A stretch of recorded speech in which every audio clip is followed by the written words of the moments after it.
if you don't know Courtney McManus is a finalist in the 30 under 30, and we want to push her to victory, which would look great for Courtney. And obviously, you know, the association would love to have one of our own as recipient of the 30 under 30. Court, did you want to say something? Sure. So I would like to start off by thanking Rachel, because Rachel was actually the one who recommended that I apply 2 years ago and wrote me a letter of recommendation and supported me all the way through. So thank you, Rachel. Thank you, Bernadette. Thank you, NHMR, for all the support. I really wouldn't be here without NHMR, especially YPN. So I'm really, really grateful for you guys. Thank you so much. I think representation is huge. Not only am I the only one from Connecticut on this panel, but I'm one of really the only ones from pretty much all of New England and the East Coast. There's really only 1 or 2 other people on the East Coast on this panel. So I think representation, not only for Connecticut, but for NHMR, for YPN, will be huge for not just me, but everybody involved in the program. So thank you guys. I hope I can count on all of you guys to put in some votes for me. You can vote once a day, so don't think you can only vote once. You get 7 votes. So I really, really, really hope I can count on you guys. I appreciate all the help along the way. And yeah, if there's anything that I could do to help any of you guys out in your business, or if you know anyone that wants to try and get on this panel next year, I would love to help out. So please reach out to me with any questions, or if you have any recommendations for what I could do to get the word out there a little bit more, I would love to hear from everybody. So thank you again. That's awesome. I didn't know you could vote more than once. So that's good info to have. Yeah, once a day you can vote. That's cool. Yes, so I'm really excited. I'm crossing my fingers, but I'm just so happy to even get to the final 50. So if it doesn't work out this year, I have next year to try again, but really, really hoping this year will work out for me. Definitely. All right. So everybody get out there and vote, okay? Because we definitely want to see Courtney in. And not only get out there and vote, but please encourage your friends to vote. If you get the voting link, send it around, talk it up in your office. Let's get everybody super excited about this, because it's just awesome and it is so exciting. Yes, without a doubt. Do we know how long the voting period is? Hershey, stop. It's from Friday to Friday, the 12th to the 19th. Okay. So I'm hoping that they'll send me an email like with a link. Sorry, that's my dog screaming at me. I'm hoping they'll send me an email with a link like early Friday morning, so I could just start blasting it out to everybody. If you could find a way to get it on the MLS, so it's just a simple like 1-click thing for people, that would be awesome. Will do. Is that anything the board can do on the message of the day? Oh yeah, we will do that. Yay! Thank you so much. I really, really do appreciate it. And Congratulations. thank Congratulations. you. It's been a really long year for me, so this is like a really nice cherry on top of everything to just kind of pull it all together and get me back on my feet. Absolutely. That's awesome.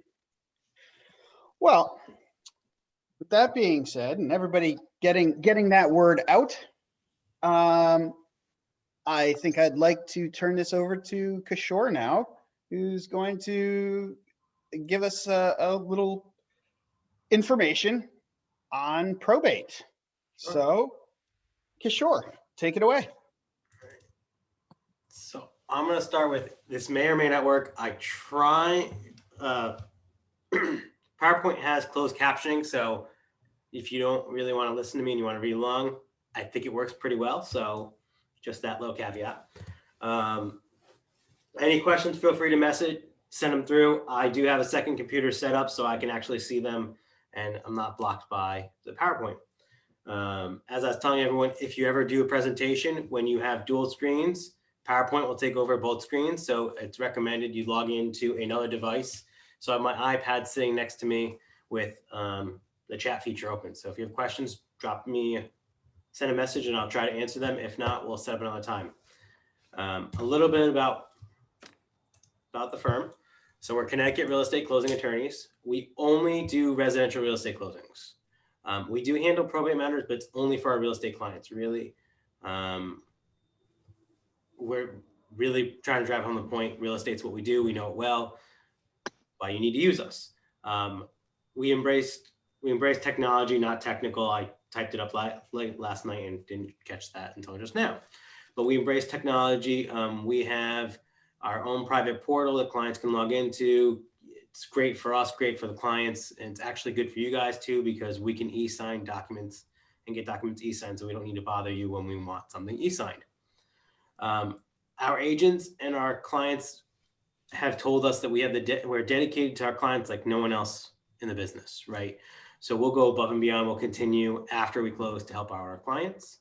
And then we want to be a resource to you and your clients. The nice thing with our firm is somebody is reachable as practically 24/7 as possible, right? We all do sleep. So, outside of that, somebody's available to answer questions 7 days a week, right?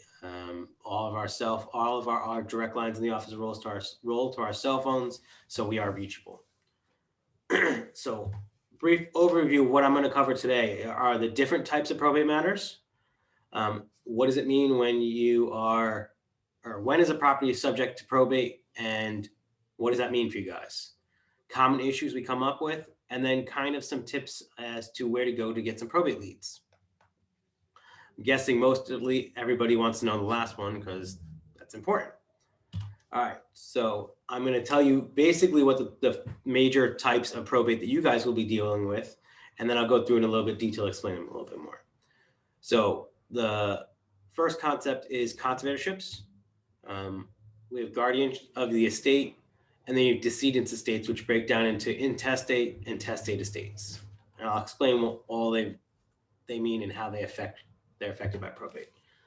So a conservatorship is somebody that's being appointed to manage the affairs, financial and personal affairs of another when they have limited physical or mental limitations.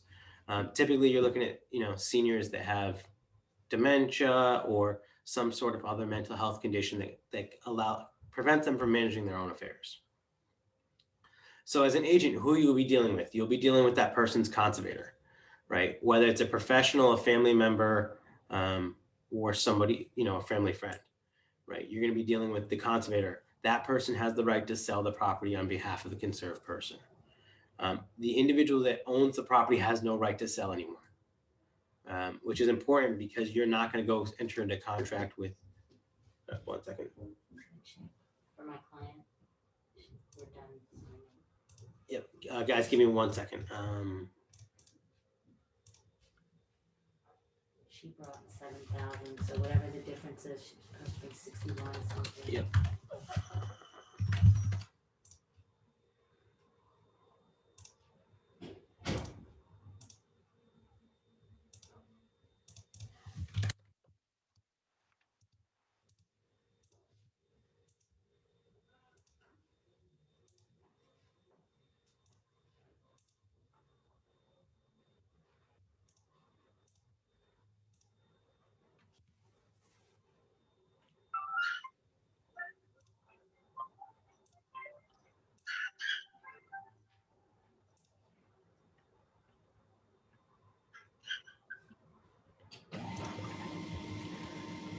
So you guys are going to be dealing with the conservator and not the individual. The individual no longer has rights to sell the property. I will explain. You don't need to sign it. No. Thank you. Sorry, I had to print out a check for somebody. The conservatorship is required for the probate court to approve it before its sale goes through. So I'll explain a little bit more of that on another slide. The other option is you have a guardian of estate. A guardian of estate is when a minor inherits property. Anyone under the age of 18 in the state of Connecticut is considered a minor. Again, you'll be dealing with that guardian, the person that's appointed to manage the affairs of the minor, because they're the legal representative. That's who you'll deal with. The individual who is under 18 does not have the right to sell the property because they're not old enough. Contract requirements. For both of these, we need to mention that it's subject to probate approval. And the person that is either under the guardianship or the conserved is the seller, but the conservator has to sign the contract. Right? And I'm going to reiterate that the person that is the seller does not sign the contract. The contract is actually signed by that conservator or the guardian of the estate.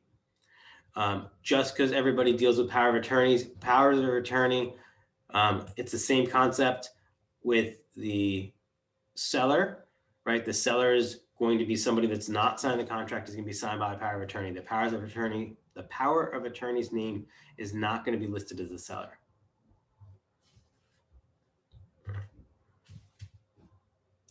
So on to estates. So we have two types of major estates. We have an intestate estate, which is somebody that dies without a will, right? In order to sell, we need to get probate or court approval. The one thing you guys should realize is that there's a 30-day appeal period after the judge approves the sale, right? And then there's also a 30-day appeal period from the date of appointment. So if somebody gets appointed in the middle of the sale process, we're looking at a minimum of 60 days, right? Unless we get things waived, which typically it's kind of a crapshoot. Sometimes it happens, sometimes it doesn't.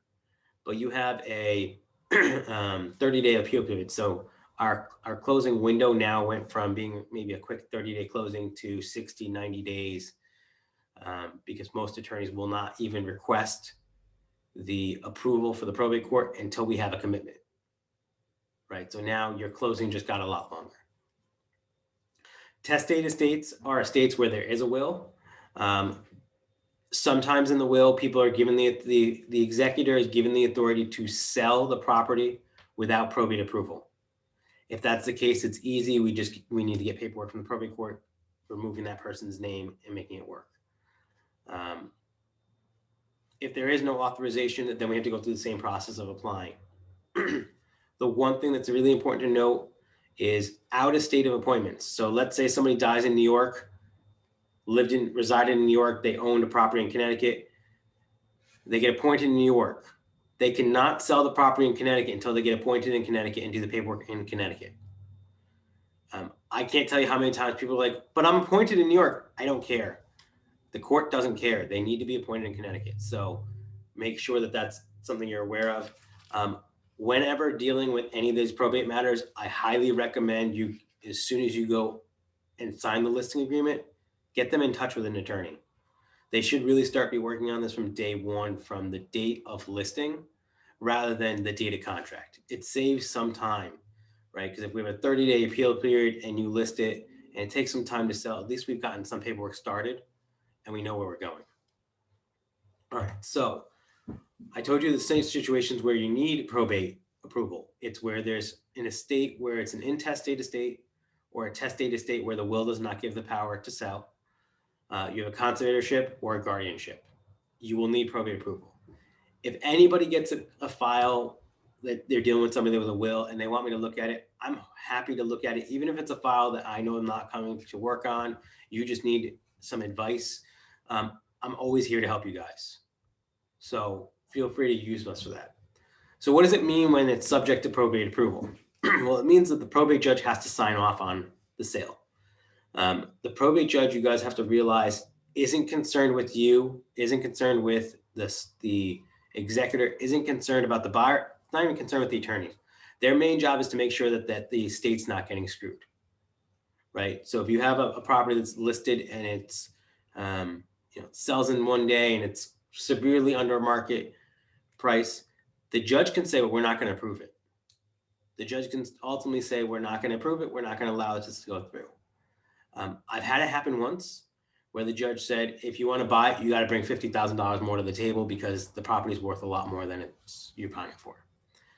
The other thing, and this is starting to become less common, but and it's more common in towns like Fairfield and Greenwich and Westport, the probate judges will require that somebody publish the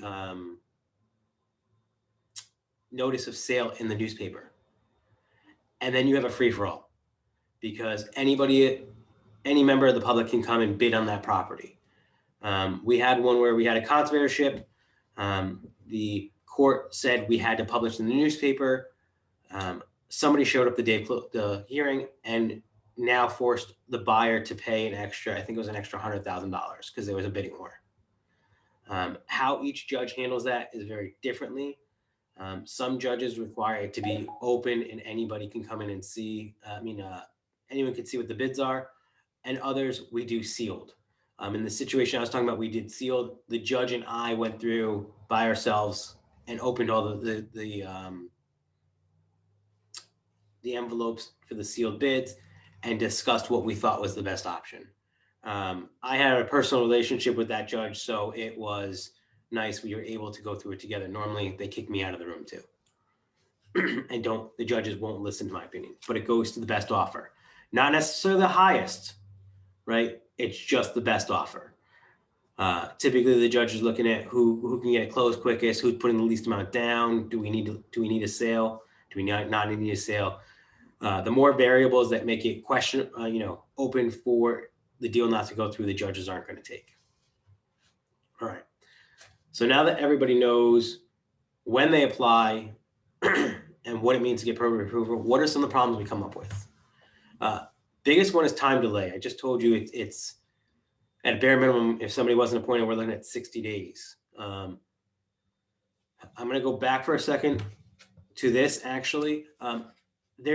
Whenever your clients say that they jointly own the property with somebody else, I would always put subject to probate approval just to protect you. I've had a number of closings where somebody's like, I own the house with my grandparents and we own it in survivorship.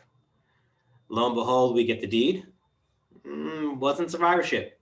It ended up costing my client 20 grand because the buyer ended up threatening to sue, saying we're going to do this, that, and we wanted a quick close. You can't do that. You lied. Bunch of bullshit. It was not worth it. So anytime somebody tells you guys that they have a joint ownership, either have an attorney look at the deed or put it subject to probate approval. All right. So time delays. You have 30-day appeal periods from any time a judge makes a decision in probate court. So now we have to account for that in our closing process. The other aspect of it is the probate court, some of them are slow, right? We've got one pending right now in Waterbury. Waterbury told me plan for a 60-day minimum for delaying after I file it, right? So now closing that was supposed to be a week to 2 weeks because we had cash offer has now become almost 90 days. Right? And we don't know when we're going to get our probate approval. So just realize that probate does delay things. The other time delay is when probate attorneys typically tend to be older, typically a little bit slower, not really embracive to technology. So a lot of probate stuff is filed electronically. When they instituted that, I can't even tell you how many attorneys file complaints saying that they want to be exempt, and the probate court said no. So just realize there's delays because of that. We have additional fees, right? Now your client may be having to pay an attorney to do the estate. You have probate court fees. You may have fees for newspaper publications or probate recordings. The big one that we run into is missing releases. So whenever somebody dies in the state of Connecticut, automatically there's an estate tax lien put on the property, whether they own the estate tax or not. So let's assume that they don't own the estate tax.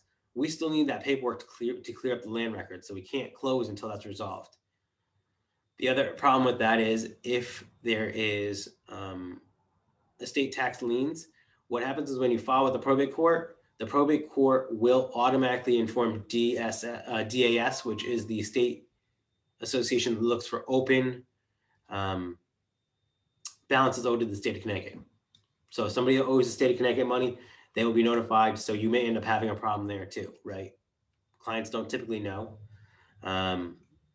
The other delay of it is that, right? You have now Department of Administrative Services has 30 days to review their files. So it's just another time delay.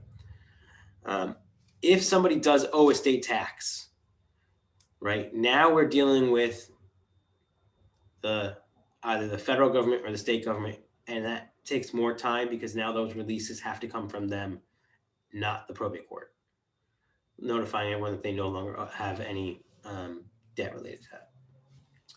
Family feuds.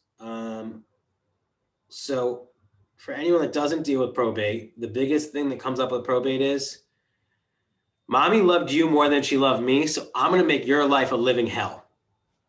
I had, I should go back to mention this too. Prior to running my law firm, I worked at the probate court in Trumbull. So I saw firsthand the bullshit that people put through each other through. We had two brothers that spent at least $50,000 each to fight out over a broken vacuum cleaner. What it came to was, mommy loved you more than she loved me, and I want the vacuum cleaner because I know you wanted it and it pisses you off. That, I'm being a little exaggerating a little bit with the vacuum cleaner. That situation does happen. We've had, cases in Bridgeport, we've had fights over Tupperware, right? Who gets the family Tupperware? You spend stupid amounts of money, but you know what? That happens. And when we have probate, that opens a door to all those little fights to come up, because if the family can't agree, the judge is going to hold a hearing to decide what's best. Kishore, hand-me-down Tupperwares. That's I might fight for Tupperware. Yeah. Well, depends on when it was made too, right? I hear the Tupperware made in the 70s and 80s is a higher quality than what we get now, but Much higher quality. Yep. But you're opening yourself up to those fights. All right. So what can you do to generate some probate leads? You can, as crazy as this is, they actually have lists of probate lists, right? You can go out and purchase. I had read statistically somebody dies every, I think it's a couple of hours. There's something like 1.6 million open estates at any time in the country. That's a huge number. So there's definitely business there if you can perfect it, get a good system, pitch it to people as to why they should use you.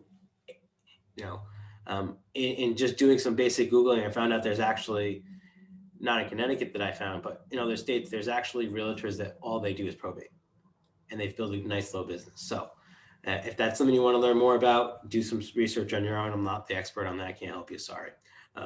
But no, I'm kidding. I'll help out. If there's something I can do to help you, I will. The probate courts are a great resource. What people don't realize is probate court records are open to the public. So you can find out, John Doe died in Hamden, Connecticut. You can go to the town hall, find the deed and see John Doe did own property. And then you can go to the probate court and say, okay, who's the executor? Who do I need to contact? All that stuff is public record.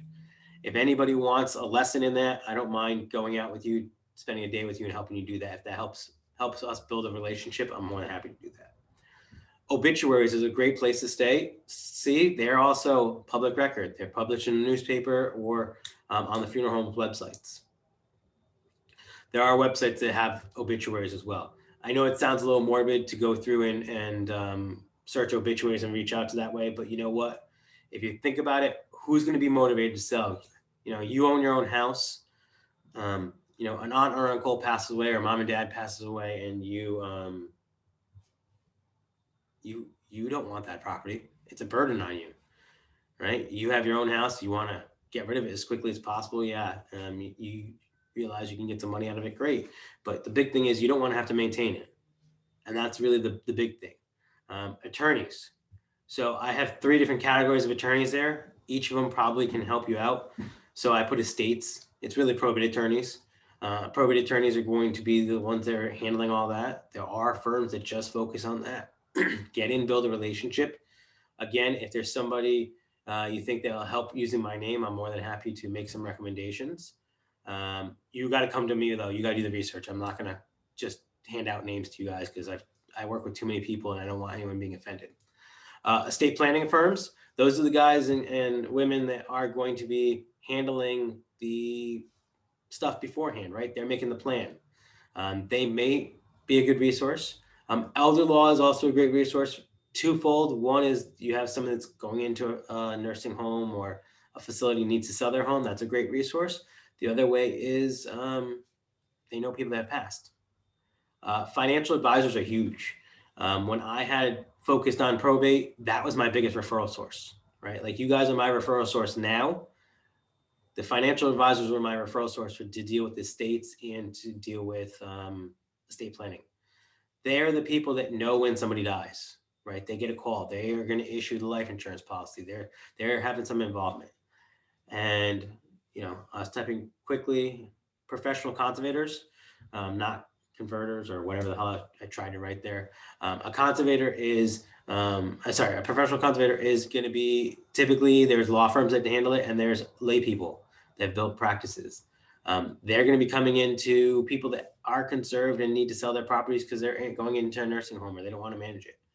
And then the last one is CPAs. CPAs, if you think about it, they're going to be helping the people with high net worth try to file their tax returns when they've passed. They're a great resource there. Those are the kind of the places I see you can do some lead gen. I thought about including funeral homes. I don't know how useful they would be. Maybe that might be a great resource, at least just dropping off some cards and info there. But beyond that, I wouldn't say they're probably not the greatest resource. So I have a question from somebody that says, if you have a property in a land trust and you're executor with a successor executor, then you need to still go through probate. So you got a couple of things that we have to unfold there. So the land trust, you're probably going to have a trustee anyways. So the completely different animal.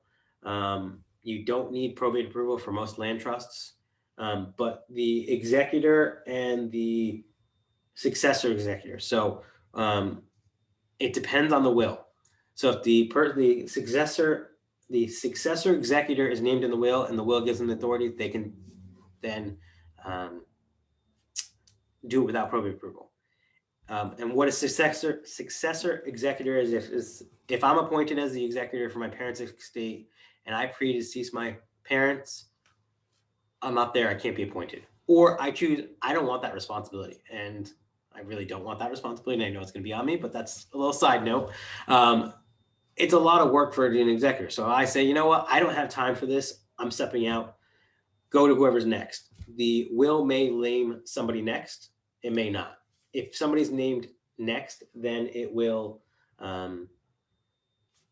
go to that person and subject to the same rules.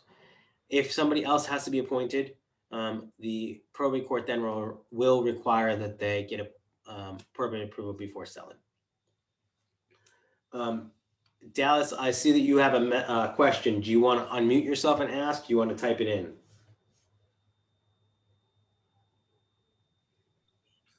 Hello, how's everyone doing? Hi. Good.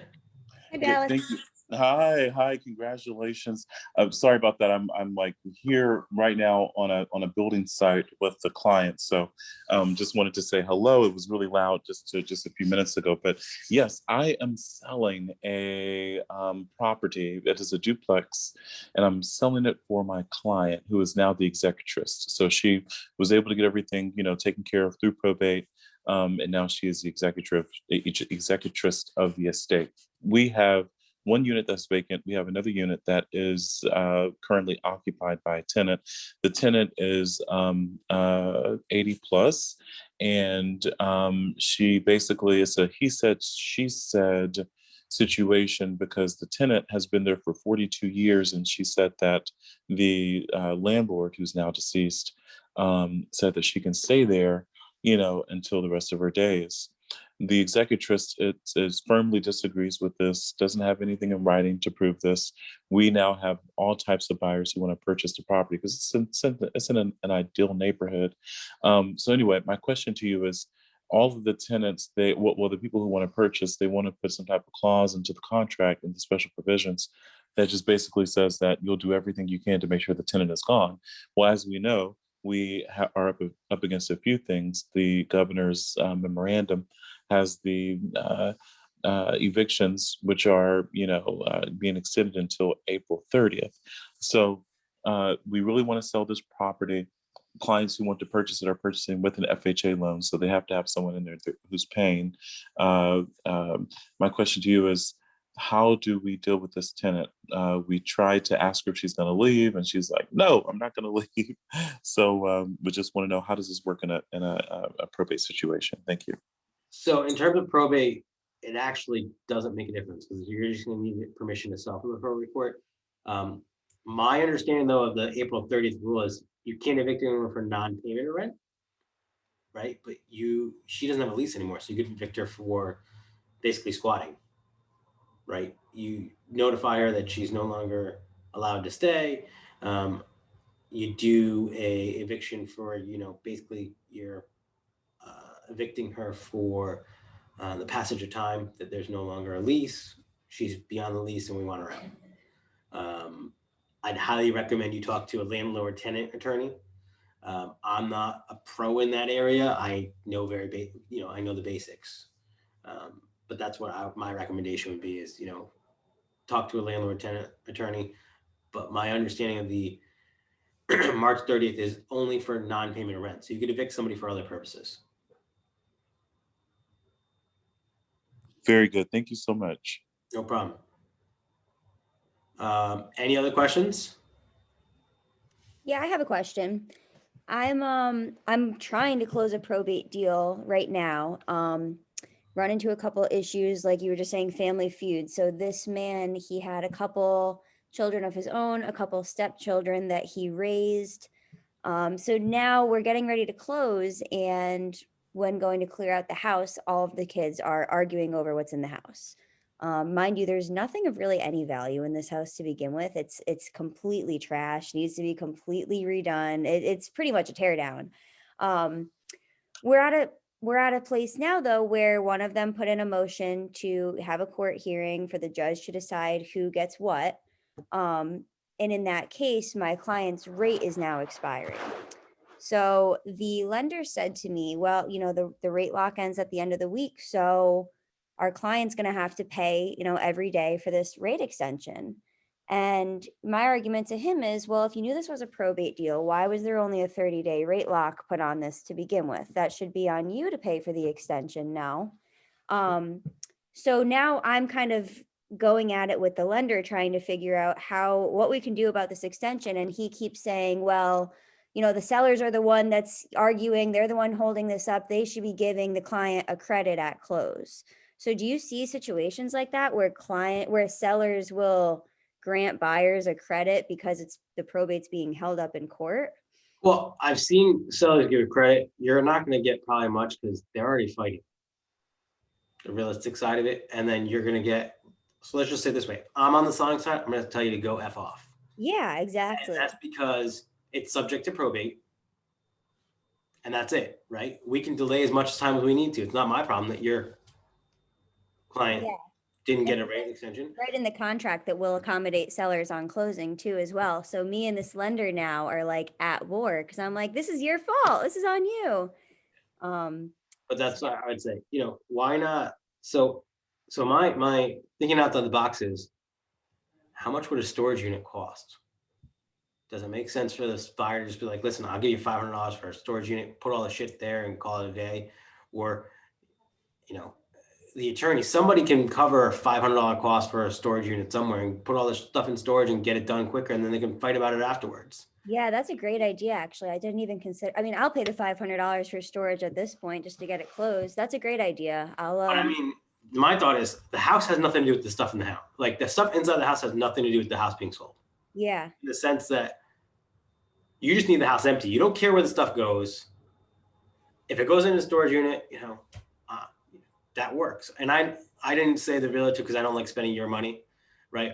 But that's an option. The attorney's never going to put in money, and most attorneys will throw you guys say, "Oh yeah, just have the realtors pay for it. They're making enough on it." Yeah, sure. I don't do that. But if you put it in, I'd say, tell them, listen, I'll pay for 3 months. 3 months. I can't imagine a storage unit for 3 months is gonna be that money. You figure it out after that. Move your shit out. Let us get closed, and I'll pay for your storage unit for 3 months. That's a great idea. Do you see people doing hold harmlesses in that sense, like to give them time to get stuff out of the house? They can, but I wouldn't recommend it in that situation. Okay, Just awesome. think about it. They're already fighting. They're already trying to make your life. Do you really want after 30 days of them not moving their stuff, they're going to take 30 more days and 30 more days. I mean, your buyer wants to get into this house. Yeah, absolutely. Okay, that's a great idea. Thank you. Yeah, I mean, I guess the other option is have your buyer close and hold harmless, and you is the other option. It doesn't cost anyone any money then, and just make sure that they have until give them 30 or whatever how many days you need. If there's a garage, put everything in the garage. You have some get creative there. Awesome. So Thank you. no problem.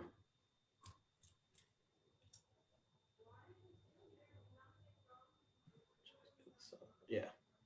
Somebody said they like the storage idea thing. I don't know if you guys, everyone sees the questions. Never mind, they're not directed to me. So Yeah, that didn't even cross my mind. I'm gonna absolutely explore that as an option. and that's the one thing that we try to do that's a little bit different. I try to get creative. I'm not going to be the guy I think outside the box to make sure how we can keep the deal from falling apart or cost of money. And my staff is the same way, right? So, we all try to make sure we don't want to cause waves. We understand that everybody wants to get paid at the end of the day. Everybody wants the house. What can we do to make it all happen? Absolutely. And as long as we could stay in the law, as long as we stay under the rules and the law, I make it work. As for lead generating, do you recommend like nursing or elderly homes to prospect at? So if you want to go the road of elderly homes, yes, there's a resource there that you could be helpful to the elderly home, right? Because they want to get paid, Yeah. right? They want to get paid. Somebody's in there that isn't in their right state of mind. That's why they're there, or they're physically unable to leave home. So that is a good way. It's just, I don't know how much of that they actually send to people, right? It might not, and it's a good resource. It's just going to take some time to build that relationship. Awesome. Right. And just realize that relationship might be one that's worth building, but it may take some time to pan out. Right. Awesome. If you find ones like there's places in Fairfield that they do not accept Medicaid, right? Or if you find a place that doesn't accept Medicaid, those are the ones you want to build a relationship with because they need the money, right? They want that property sold so that they can get paid. Yeah, I've heard that like the Jewish Senior Center in Fairfield should actually be a good one. Yeah. Yeah. And then there's assisted living places in all over. Those are the ones that they are paying completely out of pocket for.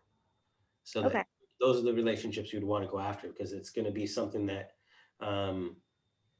they're motivated to get people to sell their house because they get paid then. Makes sense. So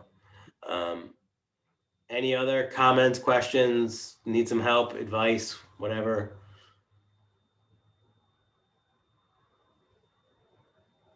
Right. Well, if anybody, my contact info is there. That first number is our general office number. It goes to our automated attendant, and then you can get whoever. The bottom number is my direct line. That is, you can send texts to both numbers, but I get the bottom number. You can call 7 days a week on the bottom number, and you get me. So I'm happy to do whatever I can do to help. Even if it's, you want to bounce ideas off of me, I enjoy, I've said this before, I actually enjoy the marketing side of the business more than the closing side of the business, which is, I guess, a little unique for an attorney, but I have a lot of fun doing marketing. So you have ideas or questions at that, I'm more than happy to share and help whatever I've done. For sure. Just a little bit off. I've got someone, husband and wife. The husband had passed away probably about 5 years ago. The wife is still living and in the house with her sons taking care of her. But they did do a reverse mortgage they probably owe the reverse mortgage now or have used up $325,000 worth. And mom is just at the stage now where she's either going to have to move out of the house. Okay. And the question is, how the reverse mortgage works in that case once she moves out. are most reverse mortgage companies different, or are they all pretty much? So the one thing that everyone should know is all the reverse mortgages in the country are backed by HUD. So if you look at the land records, and I'm saying this because I know some agents will actually go and look at the land records, you'll see 2 liens there. You'll see one for HUD and you'll see one for whatever. I'm going to call it RMS because RMS is typically the big reverse mortgage company. So just that little caveat. So what happens is when she sells the house, she's got to pay off the mortgage. Is what it comes down to. If she leaves the house, there's a certain amount of time that they're allowed to stay out of the house before they have to pay off the mortgage as well. Okay. Right. Depending on the value of the house, she might end up in a short sale. She may end up just saying this isn't worth the headache and walking away, and let the short sale the reverse mortgage company just take the house. Right. Or if there's value there, sell the house and get out. Right. If you are going to sell the house, I'd recommend you have the client call and ask for a payoff statement so that you could see what's actually worth. What's the outstanding balance. Don't rely on their statements because those statements are confusing as all hell. Yes. Right. It tells you, we just closed one and based on their statement that they owed $325,000 on a $200,000 house. Well, push comes to shove, they only borrowed $100,000, but the way it looked like they owed $325,000 because what most of those statements show you is what the balance that they could borrow. That they could. Okay. So I would recommend get the payoff statement. That way you have a very accurate number. You have it exact with interest and everything. So it's easier for you to say, this is worth it. I'm going to spend my time to market it, sell it, or this isn't worth it. Just walk away or talk to an attorney to see your options. I think they're going to wind up selling it. And I did ask the question if they did have a will, which he is trying to gather now. The wife and the husband had a will, so it did go to his wife as far as I know at this point. But I don't know how the kids are involved at this stage. If the deed is truly in the wife's name, and I would recommend you have somebody check the land records before you do anything there too, because that could be another can of worms. Yep. And if you want to give me a call later on, I don't mind checking them for you and telling you. But I would say if the house did go to the wife, the kids have no say anymore. They don't have any. Just because they have a will doesn't mean that she has any say. They have any say in it. It's her decision what she wants to do with the property. Correct. And at this stage, she's still somewhat of sound mind, but not sure how much longer. I would say within 6 months, she may or may not be with us. Right. So the question is, obviously it would go to probate. Should she die? Now we're back to testate and intestate. Yep. So she dies and has that reverse mortgage. Now you got to deal with the probate court and you got to deal with the reverse mortgage. Right. Right. And typically, for anyone that really wants to know about reverse mortgages, I'm not an expert, but what I do know is they give you 30 days after the person dies to pay off the debt. Correct. Or they foreclose.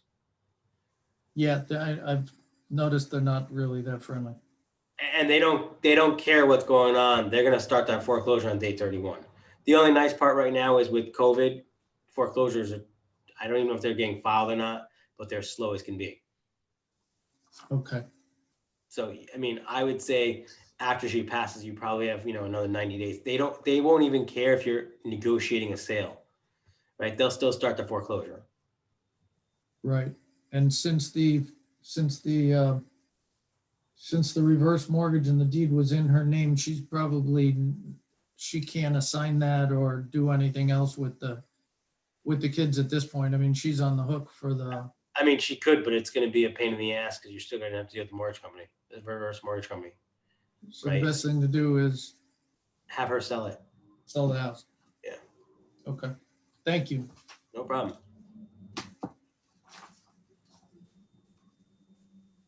Any others? like I said, feel free to reach out to me. I'm happy to help out whatever I can do. I enjoy this part of stuff. I enjoy working with all of you and helping out wherever I can. That's awesome. Thank you, Kishore. No problem. This is good stuff. So outside of the world of probate, how is everybody? How's everybody doing? Gotta get out of the house. Yeah, I'm very good. I'm gonna make you all jealous right now.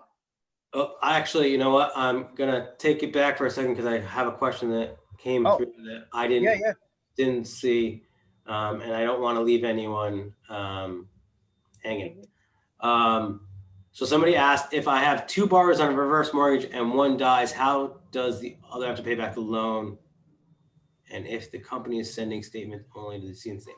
So if, assuming that the two owners are both on the reverse mortgage, 1 second. The reverse mortgage company cannot foreclose against one owner if it's actually an owner. If they're sending statements only in one person's name, it's probably because they're not both on the deed. But so reverse mortgages, they have to, it's the last to die. So as long as both owners are on the reverse mortgage, you're fine. LaToya, does that answer what you're looking for? If you want to just send me a message, because they're both on the deed. So they're both on the deed, the last to die. They can't kick the person out beforehand.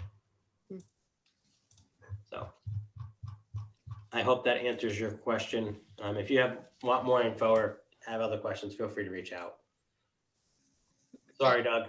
No, all good, all good. I didn't want to. I don't want to step on toes. So that's without a doubt. The question. I don't want to leave anyone hanging either. So exactly. But yeah, no, I'm gonna make y'all jealous. I'm driving to Florida tomorrow. Yeah. Ooh. The weather might be just as nice here right now, though. So I don't know about that. Very nice. What area, Doug, of Florida? We're going to Disney, taking the kids. So Great. Should be a great time. We'll look forward to hearing how that is next meeting. Absolutely. Enjoy yourself. Oh, I will. I don't give myself 24 hours before I'm tipping them back. So. LaToya is going to South Beach, huh? Nice. Nice. That's awesome. Bye-bye. See you, Bye, Tom. Tom. Bye, Good to Tom. see you. Thanks, Okay. Tom. So, well, thank you everyone for coming. Oh, we have another question. Oh, okay. Oh, yeah. So no problem. So the 706, Form 706 is when you have to have taxes, or you have to pay taxes. And that you would need the tax release from DRS. You actually need to get something from DRS. There's not much else you could do. Transferring the deed will not avoid that. You still need to deal with the taxes, right? So if the buyer still buys the house without that release, they could be on the hook for any taxes they're responsible if the DRS wants to put a lien on them. Diane, does that answer?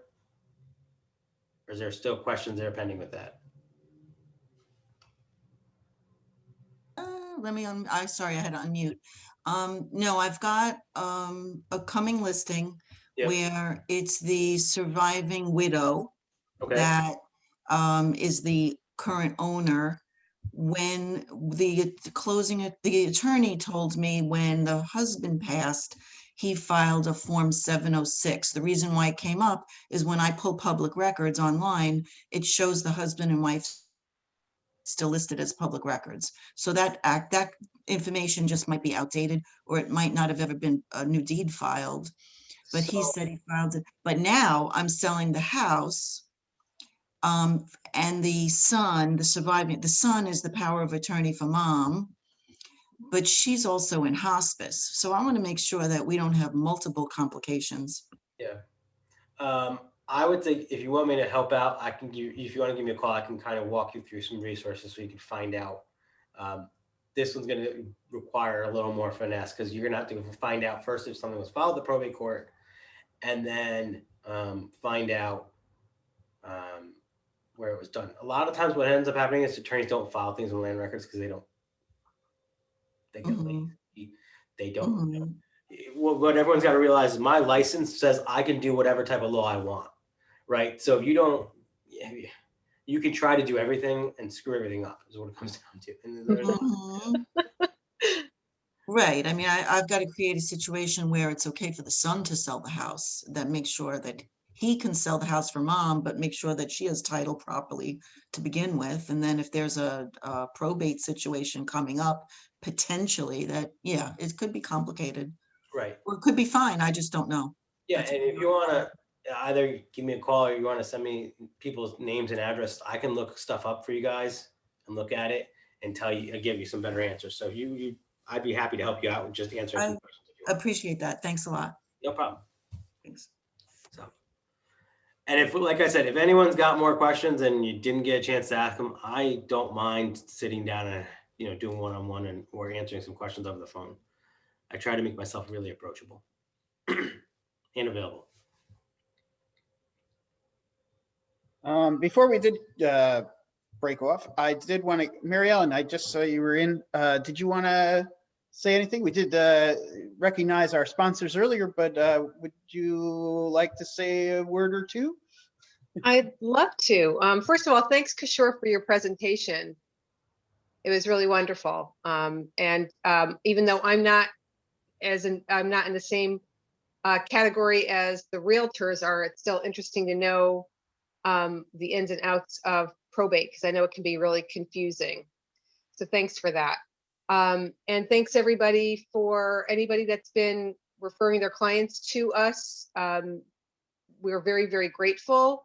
Courtney, I wanted to say congratulations. I did see that thing. I think Rachel sent it out last week about you being in the finalist for the 30 under 30. So I'm real excited and am looking forward to voting for you. So it's so exciting to have somebody that we know who actually qualified and was nominated. So yeah. So we've been doing, Yellow Brick, they're the bomb. I mean, we've been doing a lot of, we get a lot of business from a lot of different real estate agencies, but you guys have been growing like crazy. And actually we just did, I left my house, which is a big deal. I left my house to go to Yellow Brick Studio just about a week and a half ago.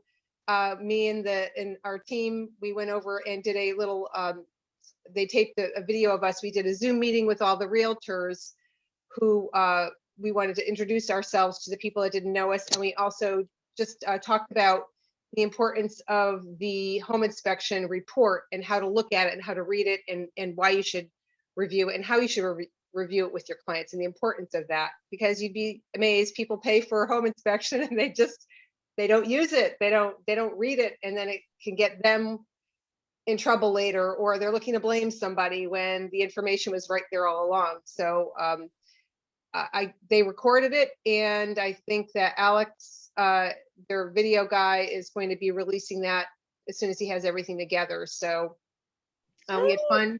Yeah, we had fun doing it, and got a chance to see the Yellow Brick, their offices in Milford, which is really cool. And so thank you very much for that invitation.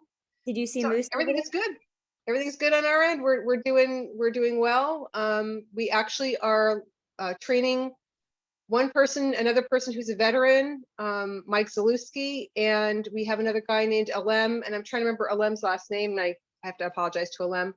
He actually is trilingual. He speaks English, Portuguese, and Spanish, and we're excited about training him and hopefully having him come on board full time with us, because we would love to be able to service better service our realtors and their clients who are Spanish speaking in particular. That's going to be a real plus for them and for us to be able to talk directly to the inspector about what they see at the job at the inspection. So all good. I have to say, I'm feeling a little claustrophobic and you know, cabin fever and all that stuff. I can't wait to get back out to art museums and visiting with my dad and actually hugging him and my brother that I haven't hugged in a year, and doing normal stuff like that again. So Ron's halfway through with the vaccine. I'm scheduled for my first one later this month. So we're partway there. I'm real excited. Yay! Am I excited about getting 2 shots? No, but I mean, you know, if it's going to keep me safe and other people safe, I'm all for it. So that's about all I have to say. Awesome. Well, that pretty much wraps up our YPN for March. Again, thank you everybody for coming out on a Wednesday. And I don't know, Rachel, I would say this was pretty successful. We had a good worked out turnout well. for this. So this just might be our life going forward. Can I just ask real quickly, if it show of hands or whatever, was Wednesday a better choice for you this week than Friday? Yep. Yeah, it's funny what we're going back in a full circle. Didn't we start out with Wednesday? We went to Friday, now we're back at Wednesdays again. So Sounds like it's working out though. So awesome. Thank you everybody for joining us today and for being part of YPN.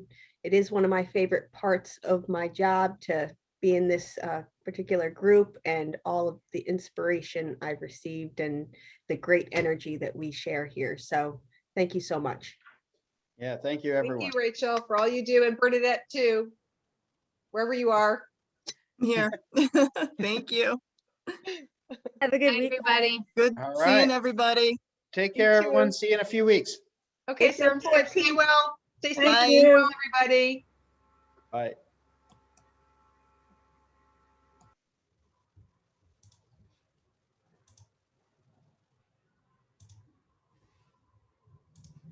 Great job, Kishore. Thank you. That was really, had a lot of information. I think people got a lot out of it. I'm glad to hear that. Yeah, I have, like I told Doug, if there's any topics he wants me to cover, I'm more than happy to do whatever to help you guys out too.